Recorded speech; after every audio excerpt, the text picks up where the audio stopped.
This podcast is part of the Podcast Arcade Network.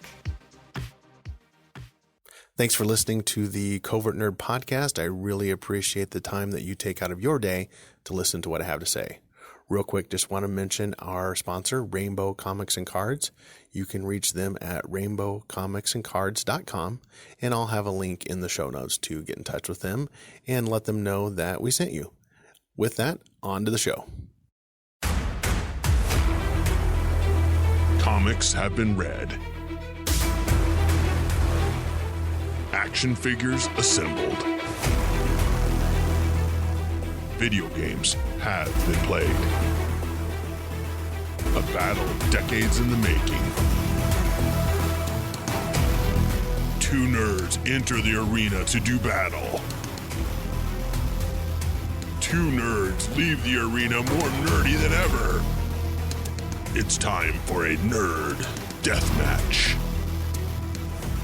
We've got a great episode today. I've got some good friends from over at Mega, and you've heard Mega before, but I'll put a link in the show notes so you can listen to their show. But we're going to start right in and do a Mega Covert Nerd Deathmatch. And the way that works, just a brief overview for you if you haven't listened to these before. We just pit our favorite characters, talk about them, reminisce about them, and then we put them against each other and see who will win. So we have the guys from Mega here. So we'll have the He-Man Motu guys on one side, and then the other side with me and Lee Bokma here on the other side. So with that, I'll just have you guys introduce yourselves. I'll start with myself. Tell the listener where they can find you, your name, and we'll get started. So I'm Lee with the Covert Nerd Podcast. You can find me, of course, over at covertnerd.net. And so we'll bump over to Jeff from over at Mega. All right. I'm Jeff Geegan, a.k.a. Jeff at Arms from Make Eternia Great Again podcast. You can find us at makeeterniagreatagain.com. All right. Jesse.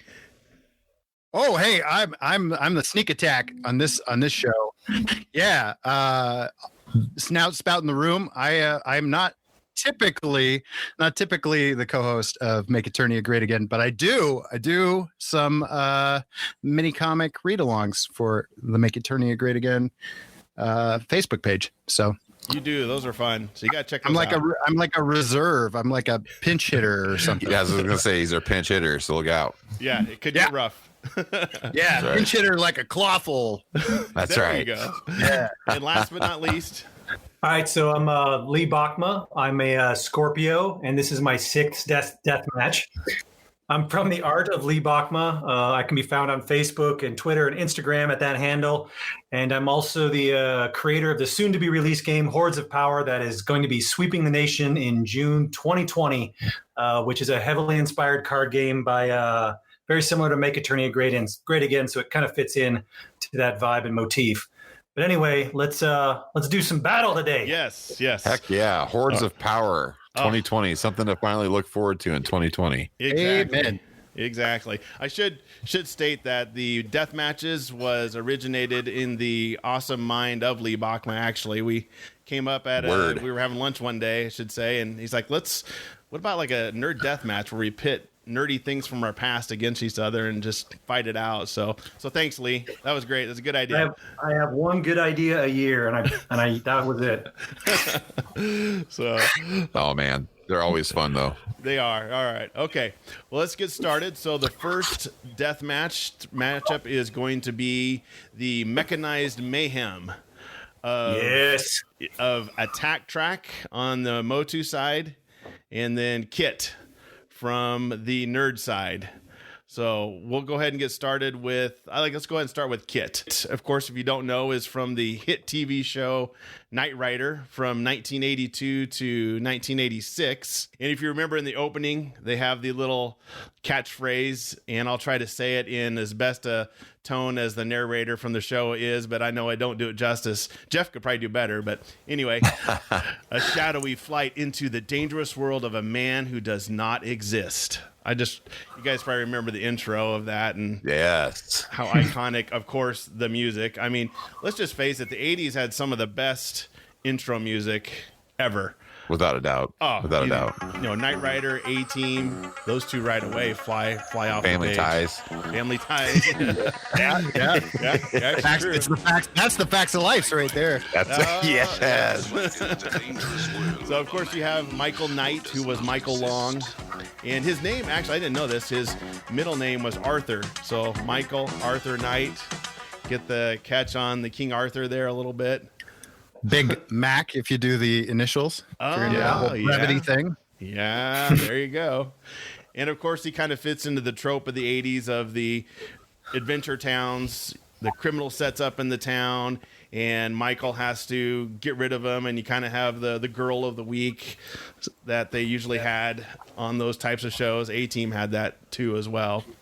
But of course, you have the artificial intelligent car called KID, of course, which stood for Knight Industry 2000.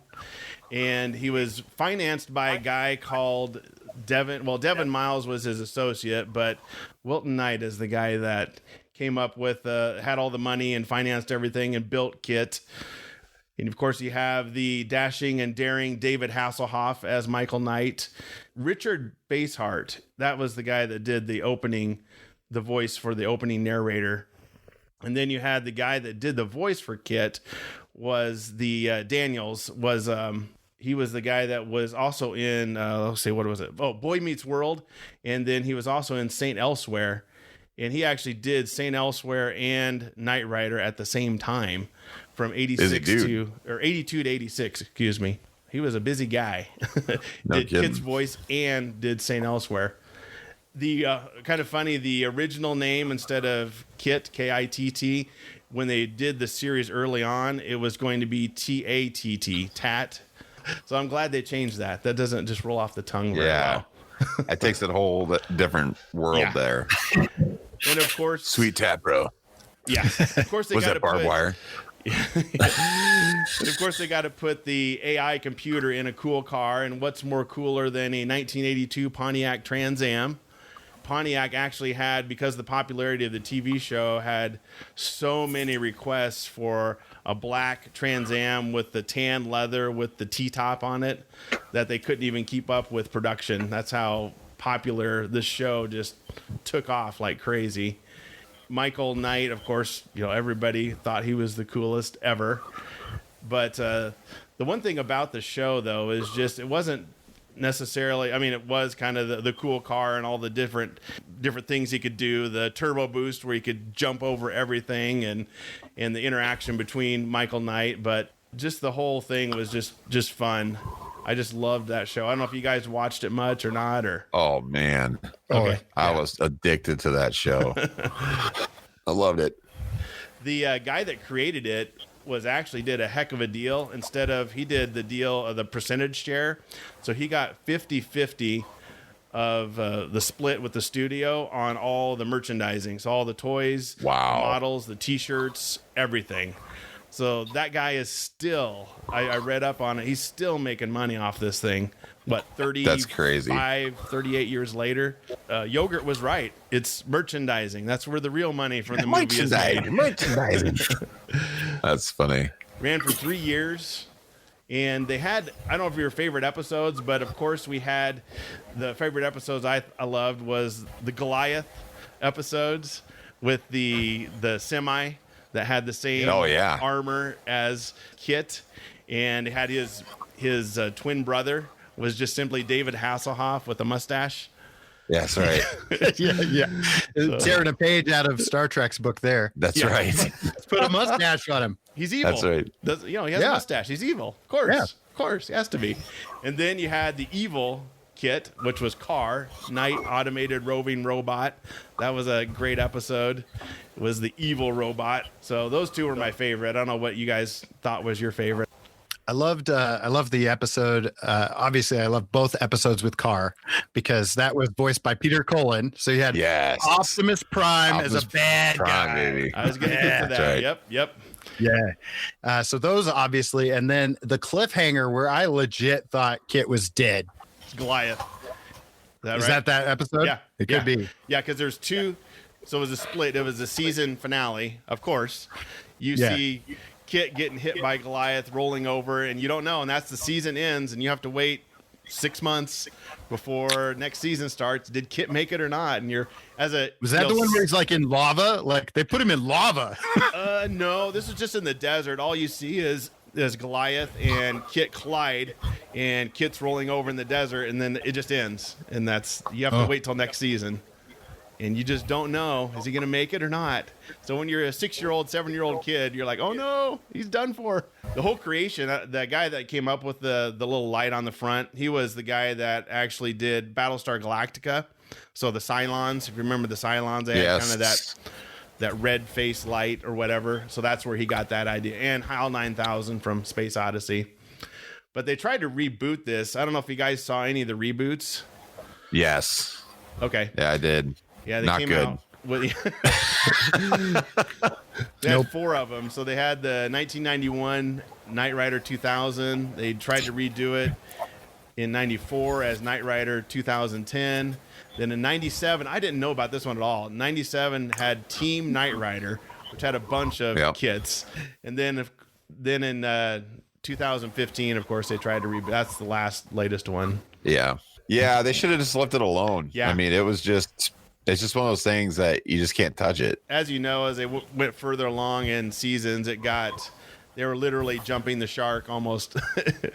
Right. Adding more and more things. Like some of the things he could do was 2-wheel ski driving. So he had little skis that would come out. He had this seed ejection system. That was kind of cool. He had a bomb sniffer, traction spikes. And then he had what's called olfactory sensors, which means he could smell.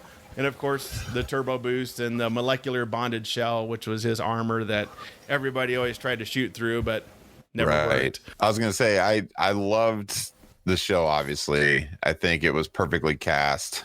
Me, personally, when it started getting into... like, what was it? Like Kit 2000 or something like that, where like they had like the different lights on the bottom and all this stuff. And they were making it more futuristic and adding more and more pieces to it and stuff. And to me, it just started going too over the top. And I was like, just leave the car be. You know what I mean? Yeah. Like it was cool enough, just that real, like kind of sleeper mode, just had that red thing on the front. And that was it. And it's cool with like things that open up and do stuff. That was awesome, but it was like they just kept adding more and more to it. It's like it's not really looking like a cool car anymore that anybody could just drive. Yeah. So I don't know, but they're adding more. They kept adding more and more features and more and more things that he could do, and that just made it. Picking up stuff at Walmart and just keeps tacking it on. Let's add this on there. Let's put this on there. Right. The one I'm thinking of is like the cliffhanger that kind of set that up, where they changed him from regular Kit to this new version because he got dumped. I think it was Night Flight to Freedom is the name of the episode. And he's like literally sinking into either lava or something or acid, something. Everything was quicksand. Could have been. And they just couldn't save Kit. So they had to transfer his AI into a new body. And that's when you had like Turbo Boost Plus or whatever. Yeah. Because like the first one, he could only go to say, I think it was 180, and then Turbo Boost Plus was like 300 or something like that. They just kept moving it up. They always did the funny episode, or the name for the Peter Cullen episode with Carr was Trust Don't Rust, or Trust Doesn't Rust. There we go. Yes. And then of course you had the Kit driving into the semi. That was always fun to see, and they actually tried that on Mythbusters, and they said you actually could do it. So, yeah, just a fun show. I don't know how well it holds up. I watched a couple episodes. I don't recommend rewatching Knight Rider 2000 because that's the one where it's set in the future and nobody has real guns. They have sonic weapons, and then like the whole time Kit's not even in a car. Like he's plugged into a 57 Chevy. It's set in the future, but Kit is in a 57 Chevy until the end when they steal like the super whatever red or whatever. car. Yeah. They just plug him into a red car.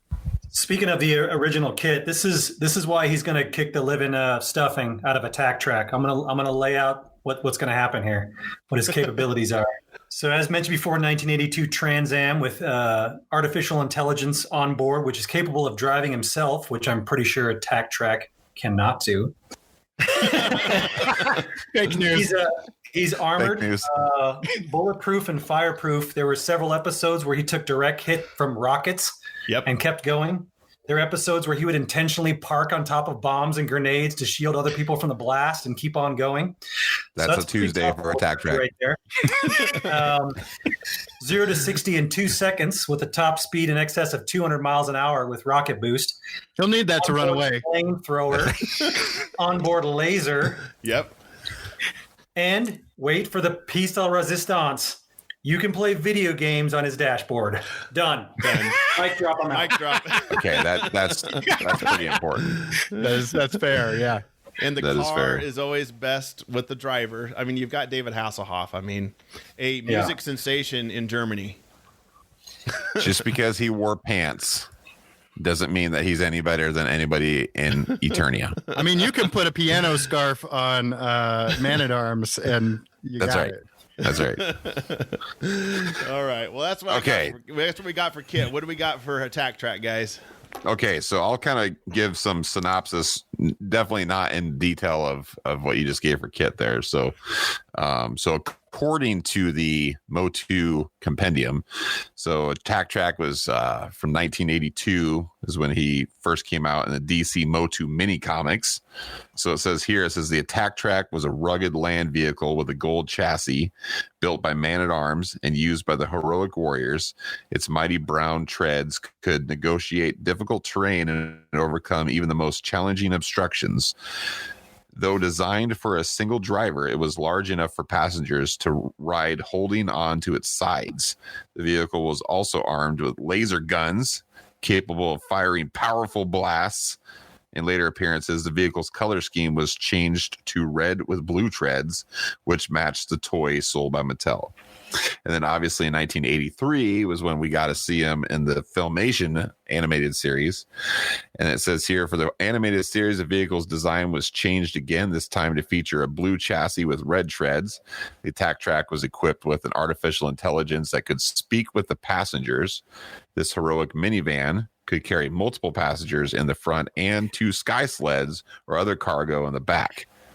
On top of the roof. You just said heroic minivan. Yes. And this is over. Yeah, minivan wins every time. So practical. You're pitting a minivan against a 1982 Trans Am. It's not a minivan. It's like an Astro van.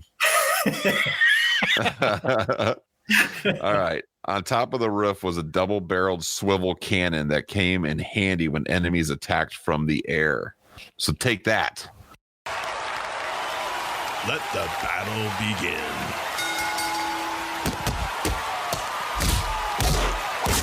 All right. No. I thought We you were win. gonna No, I'm say just it had joking. a roof rack for luggage for a minute there. I was. You could put bikes I'm on it. telling you. That's right. I'm telling you. Okay, so first and foremost, let's talk about, because I think the uppercut is the toy, and we'll get to that in a second. But the Filmation version of him was essentially the Mystery Machine with tank treads on it. Yeah, or the And- Turtle Party Van, Or with the Turtle sky Party Van. sleds in it. Is exactly truth.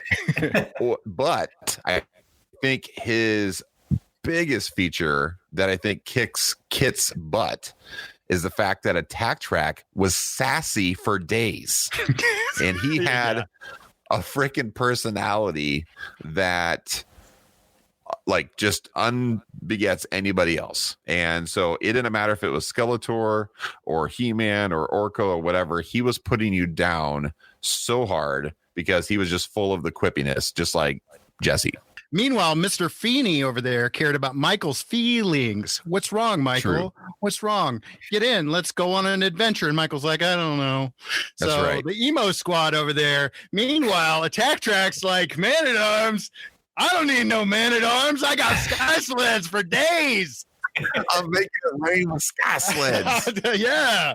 I don't care about no bird people. Avion, nothing. That's right. And the other cool feature that I think everybody forgets, that I will give it to Kit. He was fast, he was sleek, he had lots of cool lights on him and stuff. But I think that everybody forgets that Attack Track could climb up walls. And That's a feature. When you're in a cannon, Kit's just down there being mad. But Attack Track, he's getting out and he's going through a drive-through and he's getting something for like 9 people. Michael, where are you? Kit, where are you, buddy? Where are you? Yeah, well, yeah, but by season 4, they were pulling off all the gloves, and I would assume by season 4 he probably could drive up walls or he could jump through them. That could be true. Okay, but here comes the uppercut.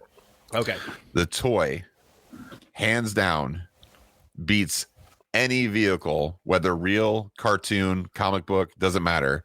The toy was the most menacing, vicious, plastic weapon ever known to mankind, because you turned that thing on and it was full of demon tears and it would just tear after you and you'd scream bloody murder. And if it got you, it wouldn't let go. Even it didn't matter if you were begging for an uncle or nothing. It wouldn't let go until you flipped that switch. It nearly scalped Eddie's sister. It did. It almost did. It changed her life forever. She's still traumatized. I mean, I'm telling you, and that rubber was legit. It would leave burn marks on you. How many batteries did Attack Track take anyway? It took, I think, 2 C batteries. I think. C, okay. That's all it needed. That's all it needed. Let me get this straight. Your finishing uppercut shot is your vehicle can pull the hair of a 5-year-old girl. Yes. That's what you're saying. Yes. Okay. Yeah, right out of your head, though. Right. Kit wouldn't do it. Kit would have stopped. No. Kit would have stopped. Kit would have been like, "Oh, I'm sorry, I'm going to hurt you." That's right. Kit would have got lost on the way there, and Michael would be like, "Kit, where are you, buddy?" Yeah, that's seriously, right. Kit, where are you? Yep. You are the fastest car ever. Why aren't you here? That's right. You're never here on time. But I'm telling you though, like Kit would have been like, "Oh my gosh, a little girl, I can't hurt you." And Attack Track's like, "Come here. Let me show you what's up." Plus, I'm pretty sure that Attack Track would just laugh at lava and then walk over it. Probably. He would just lava nothing. I think That's right. Kit was programmed he couldn't kill a human, but you're saying Attack Track has there's no level. Attack Track, I swear, the gasoline tank only accepted blood. Yeah, I'm pretty certain of it. Kit maybe had a soul. Attack Track had negative soul. Negative soul. Negative. He actually ate souls. And the other thing is too, like Kit was made by like some fancy scientist or whatever. And Attack Track was made by Man-at-Arms, who is arguably the most evil mad scientist ever to exist. Yeah. One man can make a difference, but Attack Track don't need no man. That's right.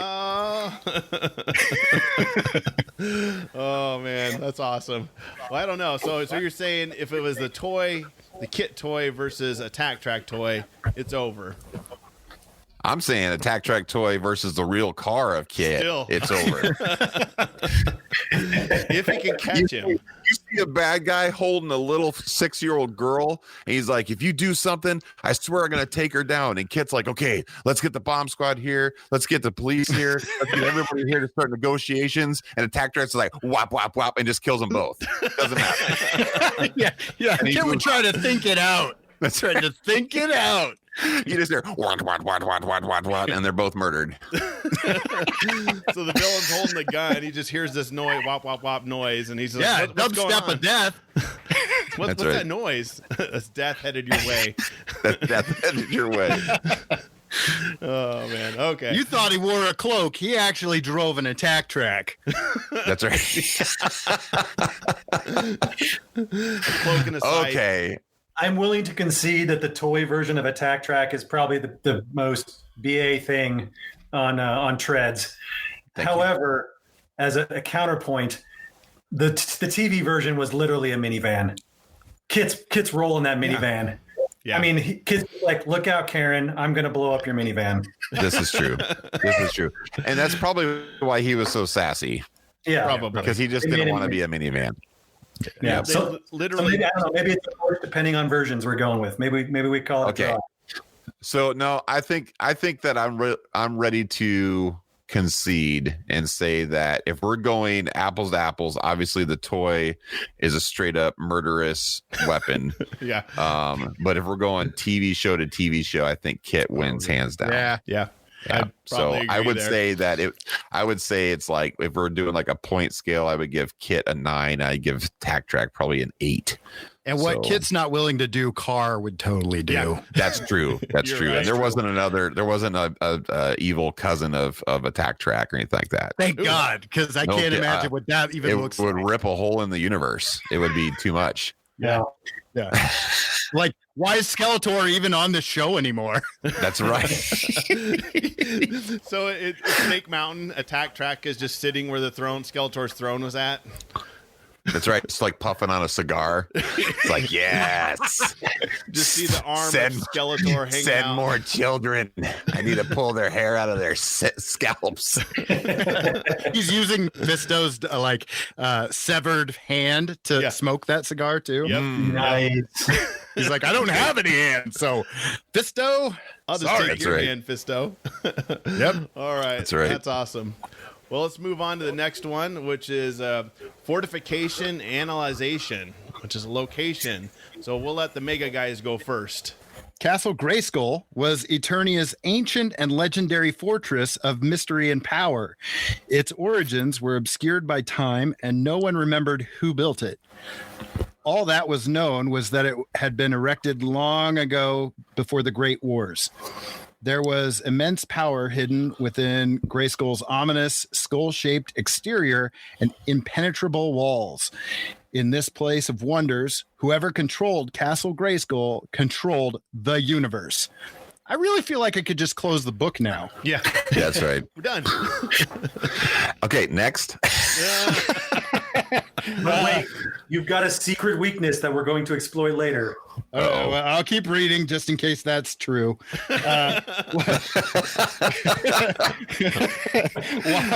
While arcane magic permeated its very essence, it was also outfitted with advanced weaponry and computer technology.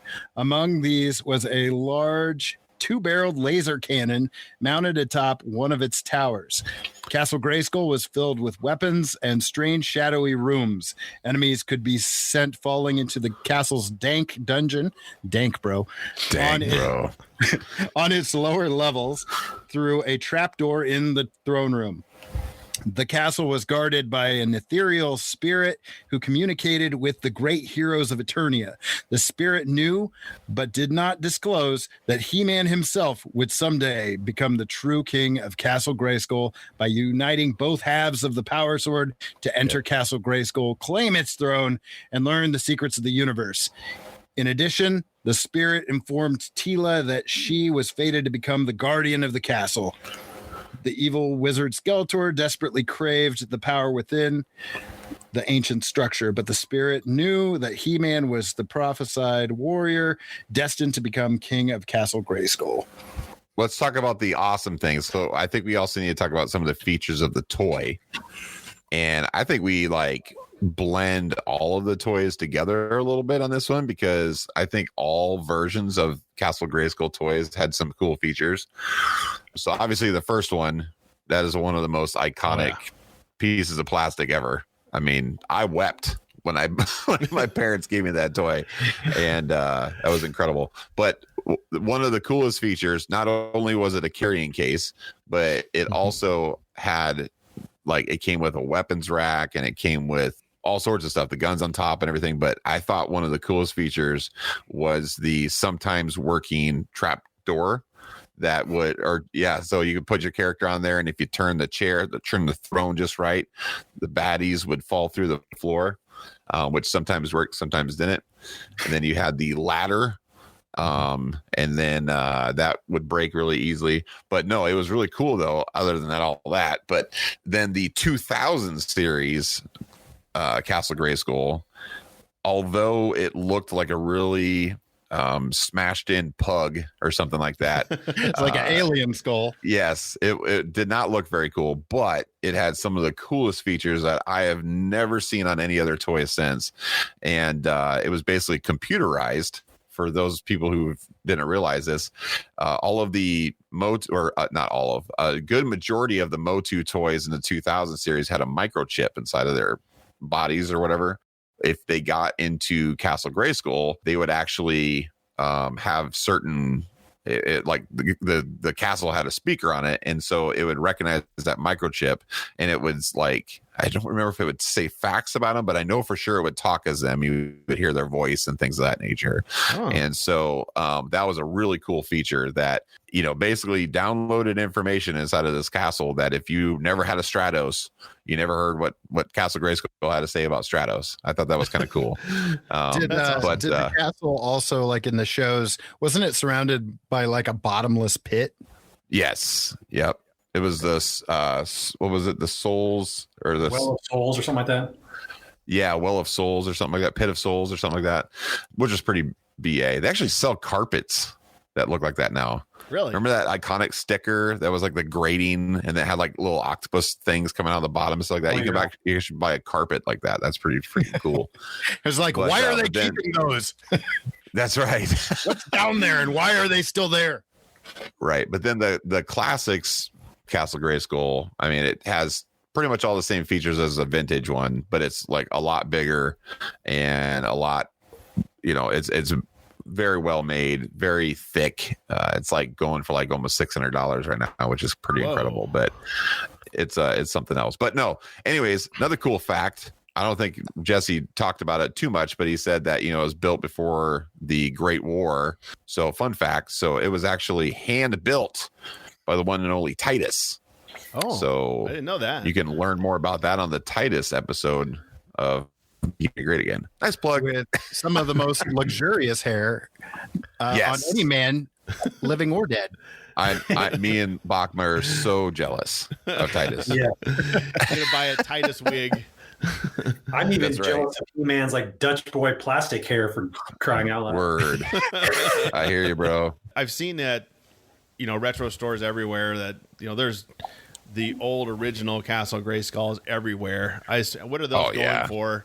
I mean, I think I saw some for $20, $30. If you buy them, if you get them complete in decent condition, they go for about $100. Okay. But if you get them incomplete, I mean, they can literally be, if just the shells go for $5 to $10. And then it just goes up from there, depending on how many pieces are with it and stuff. They had to have sold a boatload of those. Oh, dude. Everybody had them. I mean, you can make a boat out of them. I mean, there's so much plastic Grayskulls everywhere. It's crazy. Yeah. But yeah. Every kid wanted. We always joke a Grayskull than a He-Man at this point. Right. Yeah. We always joke around on Mega about, I think Eddie said that he joked around about like he wanted to put one like as a necklace and like wear it. Like he just hears like thunk, thunk, thunk, thunk, thunk, like bouncing around on his chest when he's walking. That's awesome. Oh man. Yeah. But he actually took one and he converted it into like a Christmas theme. Yes. And he put like Christmas lights and flocked it, put some snow and stuff on it. And it's pretty cool. And that's a new thing like a lot of people are doing. They're making like Halloween ones and all those other, because like I said, there's so many of them. I mean, you go to Toys from the Past in Lincoln, Nebraska, and literally they line the ceiling. You know, they're all the way across the store. You know, so those are awesome. You said you got one, right, Jeff, when you were a kid? Yep. I got one when I was a kid. Yep. That's awesome. Yeah, I got that. My brother got Snake Mountain. We both got them on Christmas. I remember that. We walked out of our bedroom. Walked out of our bedroom, and it was just like from like the Christmas Story, the movie or whatever. It's just like this glow of the Christmas tree, and on one side is Castle Grayskull, and the other side is Snake Mountain. Like my brother and I just sat there and we just started crying. It was just such an epic moment. It was so cool. That's awesome. I love those stories. Granted, we were 23. But it was actually last Christmas. That's right. That's right. That's awesome. All right. Well, our location is the Hall of Justice from DC. From Super Friends. So this was not in the comic books. This started in the Super Friends back in the 70s. And of course, you remember the iconic opening on this one. Meanwhile, at the Hall of Justice, I mean, that's a staple. Everybody, even kids today, you say that like they'll recognize that. But showed up in 1976 in the Super Friends. It was built by, according to DC Comics, built by Superman and designed by Wonder Woman and Green Lantern. It had sections or areas of the Hall of Justice was the high technology clean lab. So it had a cleaning laboratory. It had a auxiliary robotics lab. So they had a lab and a robotics lab. We're going to have 2 labs, I guess, on this one. A conference meeting area. You kind of remember in the show where they had the table in the middle, and yeah, you got to have that, you know. A trophy room, which features weapons used by villains and heroes. But disclaimer here, all were dismantled by Batman to make them safe, so nobody could use them again. A nuclear lab, storage rooms, a sideways control bay, which had a teleportation room that connected to the Justice League satellite. Let's see. A kitchen. It says, you know, Batman needs to make a sandwich every once in a while. And last and most importantly, a gift shop. Because why not? Yikes. Because why not? Merchandising. Merchandising. There it is. Merchandising. That's how you control the universe. We're just going to sell the heck out of those Wonder Woman and Superman figures, and that's how we're going to take over the world. But they one snow globe at a time. One snow globe at a time. If Cobra Commander can do it in G.I. Joe, so can the Super Friends. But That's true. But it's kind of interesting that I didn't realize this, but the Hall of Justice didn't appear in the comic books until 2007. I kind of figured they rolled it into the comic books, you know, a few years later, but they didn't. Dude, that's crazy. They had a satellite in the comic books, didn't they? The Justice League. Yeah, the Watchtower. Yeah, they had the Watchtower. So that's what started out first, was the Watchtower. Then in 2007, I think it was Justice Society of America's headquarters got destroyed, and Hall of Justice went on top of it. So, I'm sorry, I need to correct it. It was Wonder Woman and John Stewart that designed it, not necessarily the Green Lantern. Here's a little morbid thing. It has a cemetery underneath it, where they had a burial place for 400 yards below for the bodies of fallen heroes. Oh man, that's straight up poltergeist right there. They're gonna be out swimming in mud, and like skeletons are gonna be coming out. I can see it. Exactly. It's not on top of an Indian burial ground, is it? Because that could go really sideways. Way bad. Yeah, this could get ugly. Don't worry, we're fast. saving an extra large plot for Castle Grayskull under there when. Touche. Speaking of the narrator, last thing here, Ted Knight was the narrator on this from the Mary Tyler Moore Show, Caddyshack. That guy. Oh yeah, dude, he had a cool voice. Yeah. Yep. So he's the one that did the voice for the narrator.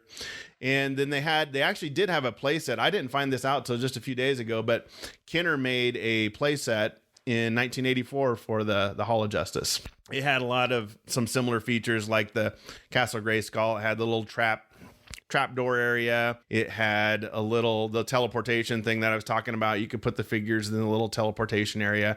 Had a little area where you could sit your figures in front of the computer. The giant, remember on the cartoon, had the giant screen TV where all the calls for help would come in. It had a training area for, of course, the junior Justice League members. And I know Lee Bokma will love these. Wendy, Marvin, and Wonder Dog, of course. High caliber heroes. And the Wonder Twins. Wonder Twins, yes. And funny thing too, they had, if you probably have seen this episode where they go to the opposite world where the Justice League is evil, the League of Evil. Guess what Robin has in that episode? A mustache. Because when you're evil, you have a mustache. Even when you're 13. That's right. Boy Wonder no more. Evil. That's right. And the Hall of Justice was actually, the design was based on the Cincinnati Railroad terminal in Cincinnati. And so if you see pictures of it, you can see it. It's got like the dome thing to it. Yep. So that's what I got for the How Hall original. They had to copy something that really existed. Let the battle begin.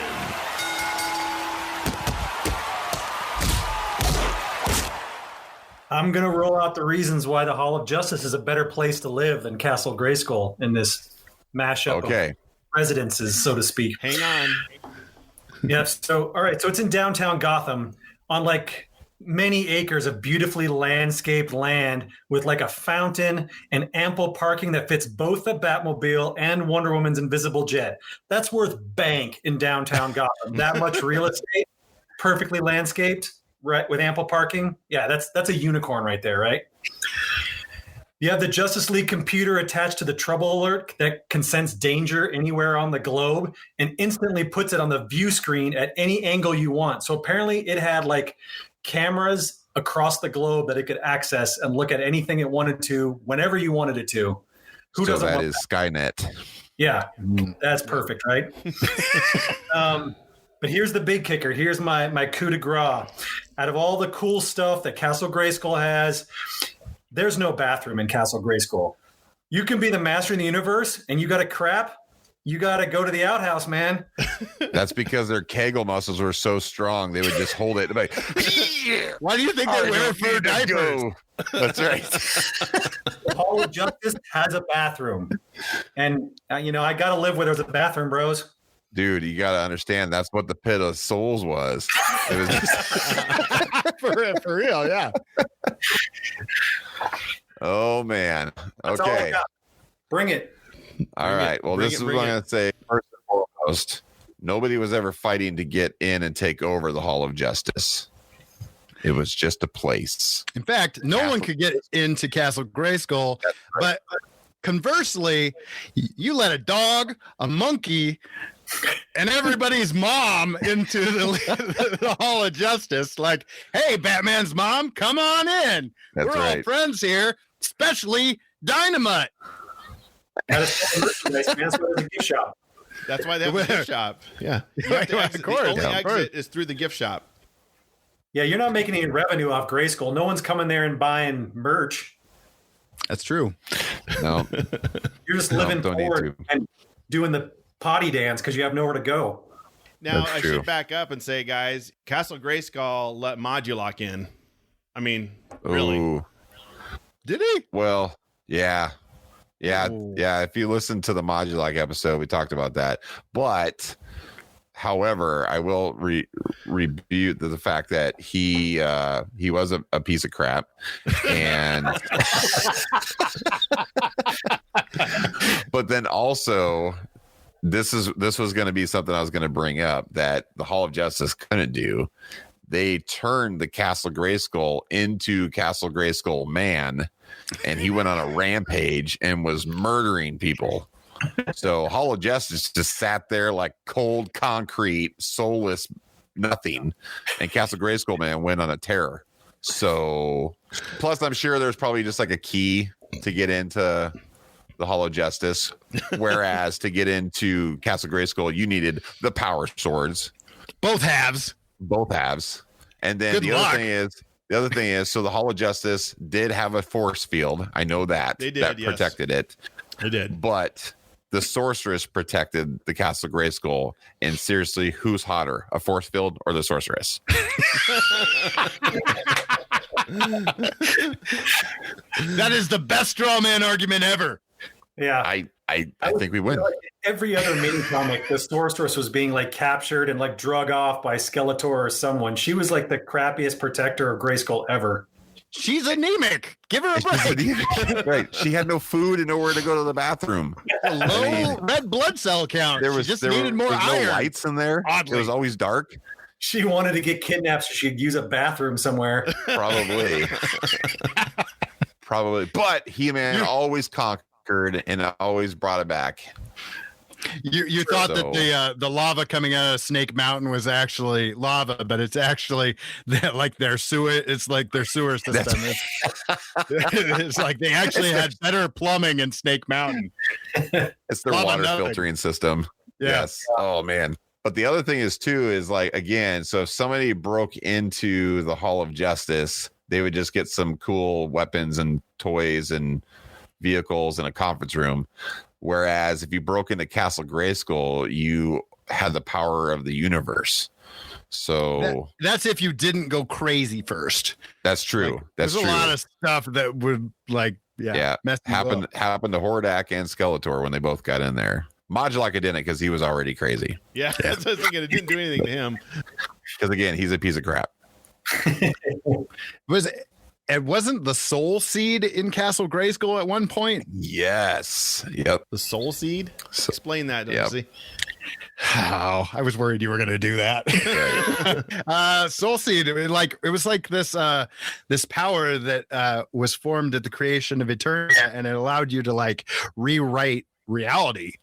Yep. And it was so powerful. I mean, like it tries to corrupt you as well. It tried to corrupt Prince Adam. Prince Adam's too good, so it didn't corrupt him. And then, yeah. Is this wave 2 or wave 3? This is true. 1. Yes. This is waves of filmation. Yeah, that'd right probably there, be like baby. wave 12. I mean, Yeah. all that information way late. Well, But what do we think? We can have a consensus on this one. Yeah, as much as I love a good bathroom and can get a lot done in there, and Castle Grayskulls, it's the center of the universe. It's got the Soul Seed. It was one of my favorite play sets all time growing up. It was probably the favorite play set I had growing up.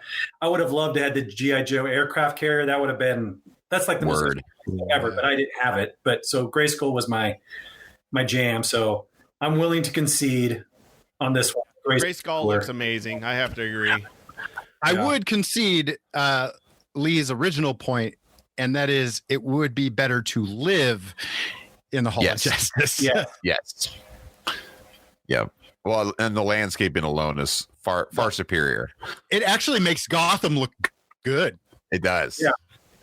There's no parking outside of Castle Grayskull. I mean, seriously, where do you even park, right? It's like a No. Well, that's why you desolate just have the desert. attack track. He just goes and drives up the side of it. We didn't even talk about Point Dread. I mean, I know. I know. Castle Grayskull is a fixer-upper. We're just adding stuff on. Fixer upper. Next week on Flip or Flop. Flip or flop in on Eternia. This old right. skull. This old school.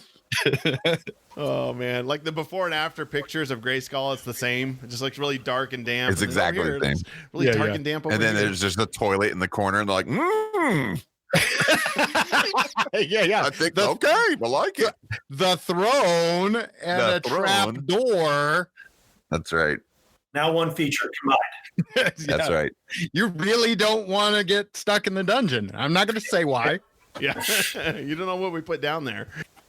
Well, trapdoors double purpose. That's right. All right, well, I love that one. Let's move on to the next one, and our first pick on We're our 1 and side. 1, right? What's that? We're 1 and 1 now, right? 1 and 1. Oh Yes, boy. you're right. So, All right. Sorry I cut you off. Keep no, going. that's okay. So next one is our barricade brawl with Kool-Aid Man on our side. I'll Oh, leave. boy. I apologize at the beginning. I kind of spilled the beans on who's versus who, but so That's all right. Kool-Aid Man is on our side. He is of course, the mascot for Kool-Aid, and he got his origins in 1974. He's a walking, talking, tall pitcher of cherry Kool-Aid, and he was created by the Gray Advertising Company. And if you remember the commercials, of course, kids are parched from playing outside or doing other activities, and they just say, "Oh man, we're thirsty," and shout, "Hey, Kool-Aid Man," and boom, Kool-Aid Man bursts through the door.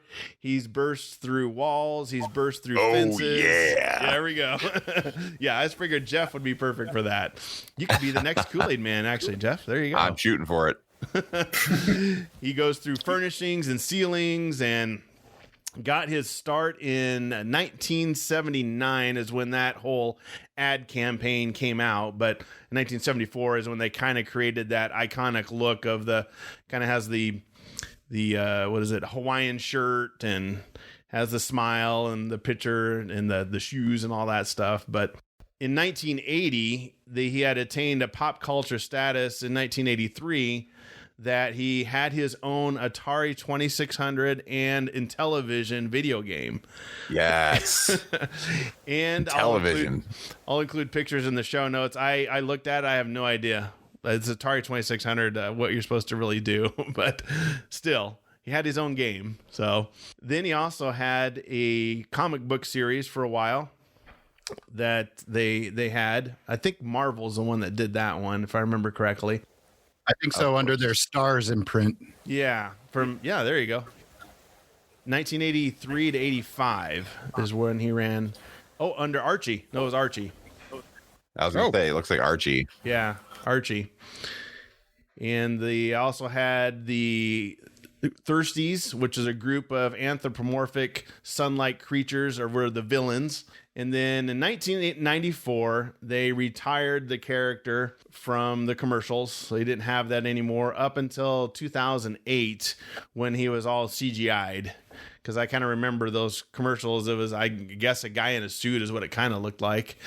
And so in 2008, they made him into a CGI character instead. But I didn't realize this, but the original formula for Kool-Aid was not in the dry packets. It was in little tiny, I don't know if you saw those, like what you get vanilla in or lemon in, just little tiny bottles of syrup that you would pour in the water. So it's just a condensed syrup. Yeah, that's what it originally was. But when he first created it back in the 20s, the Depression hit and found out, well, if I turn this into powder like Jell-O, that's where he got it, the idea from, was Jell-O, little Jell-O packets. He could sell them for 5 cents a pack and could ship them anywhere, and it was a lot lighter. Because I guess in the beginning they weren't in stores. You had to mail order them. So to save on shipping, he did the dry format, which saved a lot of money that way on the shipping. And it was originally called Fruit Smack. Is what the original Kool-Aid was called. Fruit Smack. Nice. So that's what it originally came in. Make anything out of Kool-Aid anymore. They have pickles that you can soak into Kool-Aid and get the orange flavored pickles, all sorts of things. When I was researching this, so different things that they, dye your hair with Kool-Aid. That was kind of a thing back in the 80s. We did that in high school. Yeah. Do anything with Kool-Aid almost. It seems like they even take the powder and deep fry that and you eat it, which I've never done and I don't think I want to. That does not sound good at all. Holy smokes. The more than 563 million gallons of Kool-Aid are consumed every year, with more than 225 gallons just in the summer alone. So in other words, 17 gallons of Kool-Aid are consumed every second during the summer. That's a lot of Kool-Aid. That's incredible. I didn't know it was that much. And there's 74 different flavors now. I was like, that's insane. That's crazy. So that's the Kool-Aid Man. The iconic commercials, of course. Every Saturday morning, you were bound to see at least 3 or 4 of them. Yeah. I guarantee it. I remember, I forget what year it would have been. It was probably 85, 86, I think. And they came out with the blue Kool-Aid for the first time. The berry, what was that called? Something. I don't remember what it was. Berry Blast or berry. Yeah. Wasn't very good. It was kind of tangy. Yeah. But man, I was like, this is incredible. I'm drinking something blue. And my parents, they're like, I just remember we got it and we came walking in the living room drinking it, and my parents like, what are you doing? It's like, this is awesome. And then like a week later we spilt like a glass on the floor on the carpet. It was forever blue. Did not come out. Yes. And that was around the same around the same time that they had Purplesaurus Rex. Yes. Oh yeah. That was my favorite, was Purplesaurus Rex. Purplesaurus Rex. Oh yeah. Well, speaking of stains and stuff that it could do, I guess it's used not only as hair dye, but the citric acid in Kool-Aid makes it a handy toilet bowl cleaner too. So interesting. Pour it in your toilet, leave it overnight, it'll clean it up in a jiffy. I kind of want to try one of those pickles. Yeah, I've seen they look those. really good. They soak them in the cherry or strawberry. Yeah. I think. I love it how in 2015 they had Kool-Aid Invisible. So it looked like water. How interesting. We didn't put you can see all the sugar. You can see all the sugar you just put in there. How innovative. I know. So fun fact. So you guys know where Kool-Aid was originated from, right? Yes, Hastings, Nebraska. Hastings, Nebraska. And every year they have a big event there in Hastings for Kool-Aid Day. Back in 1921, I think, is when it first came out. There we go, the Kool-Aid Man. Kool-Aid Man. Kool-Aid Man's going to win this battle, heads up. So, I watched a bunch of his commercials. That dude broke through everything. Fences, signs, billboards. He crashed through a stadium wall into like a middle of a baseball game. He broke through brick walls. And every time that smile was on his face, like didn't even faze him. Oh, yeah. Yeah. And usually he was carrying like other pitchers to like bring people drinks. His Never children. Drop. Just like That's right. Stuff was still in hand. He was just a machine built for breaking stuff and hydrating people. Bring it. And was also the carrier of diabetes. Yeah. You one way or another. Before I destroy Kool-Aid Man, you could also get points off the back of each of those packets. Oh, yeah. You could like save those up and buy stuff. And I got fun fact, I got a Kool-Aid Man fanny pack because Nice. because those were cool back then. And I got enough points that I could have a fanny pack. That's awesome. Nice. I kind of forgot about that. Yeah, that was fun. They need to do that stuff again. Yeah, do they do anything like that anymore on those? No. Everything's just like online stuff. It's just dumb. How many points to get a fanny pack, Jesse? Do you remember? Jeez. Oh, I don't know. I wonder if you could look that stuff up. In order to get anything, it was like a ridiculous amount of points. Yeah. Each little pack was only 1 point or 2 points or something like that. It wasn't very much. If you got like the canisters, those were worth a lot of points. And if you got Dude, they're still sugar-free, doing it. Oh, they are? oh wow, They're still doing it. Holy crap. Whoa, I got to start drinking Kool-Aid again. Invisible Kool-Aid for Jeff. Yes, it's water, I swear. It's drinking the vodka again. So you can just fake your mom out. You're like, I'm drinking water, just like you told me to. Yes. All right. Well, who's Kool-Aid Man going up against, guys? Oh, man. The one, the only, needs no introduction. but I'm gonna anyways. He's gonna do Hey, it's me. It's Ram Man.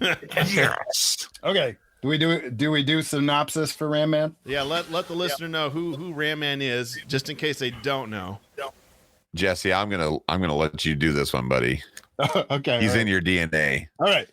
Ram Man was a loyal, heroic warrior known for his amazing abilities, which is basically jumping super duper high, like he could fly. He could basically fly because he never, ever, ever, ever skips leg day. He pretty much invented leg day. And yeah, so he could fly. And his head is super flat on top of the helmet. On the helmet. His head is normal. It's underneath the helmet. But that part's super flat for destroying everything.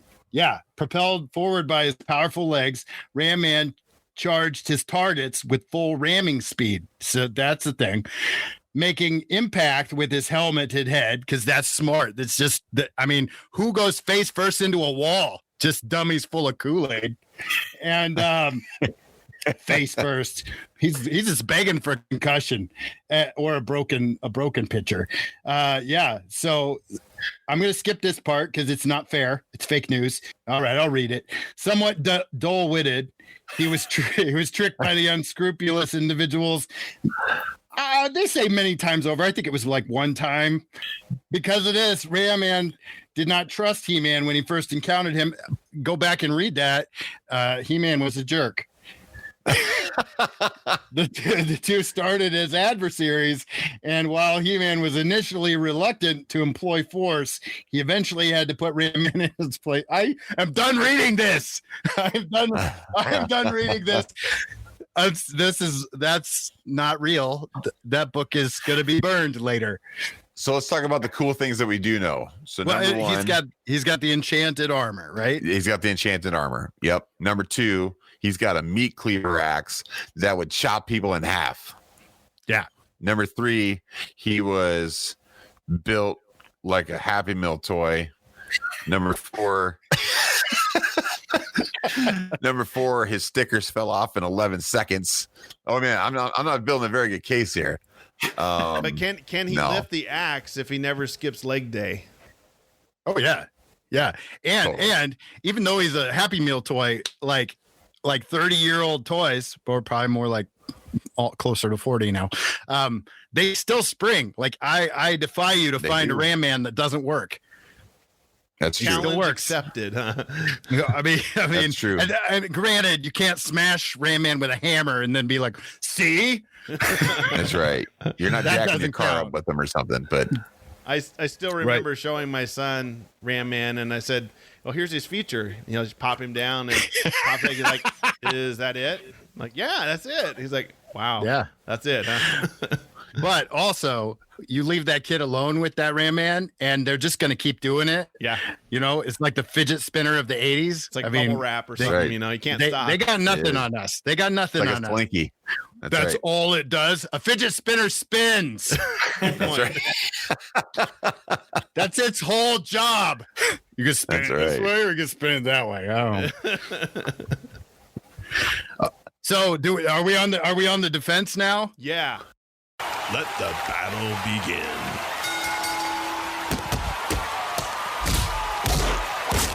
Yeah. I think we're on the defense. This is the only thing I took notes on. Okay. So, okay, I will concede that maybe Kool-Aid Man could kill more people because he is the favorite tool of serial killers and cult leaders. If you drink the Kool-Aid, Whoa. you die. And so, That's deep. you got him. He's just busting face first. I'm going to just point that out again. Face first through walls, like places that people live in, he doesn't care about structure. What does Ram Man care about? Killing doors, just That's getting right. into places, just Right. so that they could do the job. I mean, like, did Kool-Aid Man ever knock? Did he ever try? No. No. And he didn't care. He just left a path of destruction in some poor kid's house. Yeah. And he'd be like, here's a glass of 14-cent Kool-Aid. And he'd walk out and he caused $40,000 worth of damage. And then his dad would come home and beat the crap out of the kid and be like, what the hell happened? I swear to God, it wasn't Kool-Aid. me. No, Kool-Aid. No. Oh, yeah. Oh, yeah. No. Also, here's a fun fact. Kool-Aid Man is basically a genie. Yeah, that's right. He's a slave. He's only summoned when somebody is thirsty. Yeah, to quench the thirst of children. On the flip side, Ram Man is nobody's slave, and there's no quenching the thirst for Ram Man because he's a thirst trap. Legit. He's a snack. That's true. I don't even know why I need to go on. But Kool-Aid Man can hear voices from anywhere and help people out. Ram Man just destroys doors and stuff. No, Ram Man heard voices, I promise you. Here's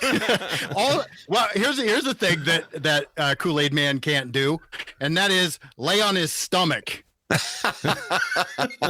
If he lays on his stomach, he dies because all of his brain juice, which I guess is cherry, I didn't know that until today, all of his cherry guts are on the floor. He can't lay on his back, he can't lay on his side, but Ram Man can fly. Ram Man can fly. He goes up, but he doesn't come down. Is that? That's right. Yeah, I think that's fair. The thing is, the Kool-Aid Man is so entrenched in our society, like you said, that the catchphrase, I drank the Kool-Aid. Are you drinking the Kool-Aid?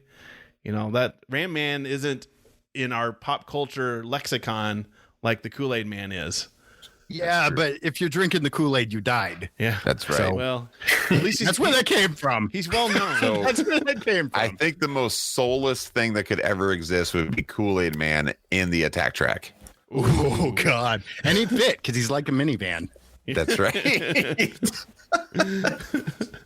The Kool-Aid Man. Oh and man, this was a Attack tough Track. one. You have a smile. At least he has a smile on his face when he's tearing right, out he always 5-year-old's does. hair, I guess. That's right. Yeah. I mean, you look at the comics, and I just look at the look of worry on all those kids' face, I and then Kool-Aid's just like, "Oh yeah, He's ready to tear down a stadium. Yeah, he does. It's like Ram there's Man a doesn't door care. right there." Yeah, Kool-Aid Man is like the honey badger. He just doesn't care. that's true. You don't have to care to win, brother. True. And I will say one point to Kool-Aid Man for having a video game. Yeah. And we have no idea what it was, but Yeah. No, you don't know. it was what a video to do. game. It's Atari 2600. It's yeah. It just I'm doesn't sure it make involves sense. breaking the wall and hydrating children. Probably. That's probably the extent of that game. Yeah. Probably. Probably. Well, what do you think, guys? Kool-Aid Man or Ram Man? Man, in a fight, I kind of think that if they went and smashed each other, I think Ram Man would shatter that glass. Even if he just tipped him over, all he has to do is tip him over. He just picks him up and starts drinking. He's a little teapot, only not tea. Short and stout. Or they'd be like right in the middle of the fight, and then Kool-Aid Man would be like, "Wait a second, I hear some thirsty children." Well, yeah, but Give me 10 Ram Man minutes. could get distracted because he forgot to do some squats or something. It's like, wait, I He gotta get never back to the forgets gym. to do squats. I got to get back to the gym. That's a lie. He never forgets squats. Oh, okay. So he might not show up because he's too busy. It's like, I got 10 more reps. I got to go. Yeah. Knocking Kool-Aid Man over, you're right. He probably isn't getting back up. But I'm starting to wonder, if you knock Ram Man over, can he get up? I mean, the guy had he couldn't like bend at all. Like, you knock him over and he just like, all he can do is roll. Yeah, I mean, he like a barrel roll. That's right. At least all of his guts stay in his head. His dull-witted nuts. That's fine. He might get dizzy, but he's still alive. Right. So if there is a battle between the two, Orko just comes over and just like pushes over both of them, and they're just rolling on the ground. He's probably I mean, lower if than me. Orko shows up and turns them both into strawberries, then I guess Kool-Aid Man wins because right. he's practically strawberry already. He's already strawberry. Exactly. Well, we'll leave it up to the listener to decide, see who they think wins these battles, and let us know too if what you think. You know, you can all put the contact information for everybody here, and you can let us know if we're right or if we're wrong. But That's right. I want to thank you guys for being on the show, man. It's always fun talking nerdy stuff and coming up with stories about Christmas last year for Jeff and his brother when they got Castle Grayskull and Snake Mountain, and and we got to hear from That's Ram right. Man. So yeah, I'll put the link for everybody here in the show notes so you can hear Jesse read comics and look for Lee's game, and then of course listen to Mega. All right, well thanks guys, I appreciate Absolutely. it. Well, thanks. Yeah, thanks for having us on. Yeah, was- thank you. It was a good time. We'll have to do this again and come up with some more ideas. And maybe, hey Jesse, do you still have the fanny pack?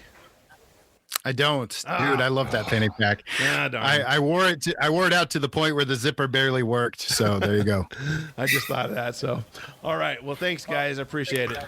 Great time with the guys. I hope to do it again in the future.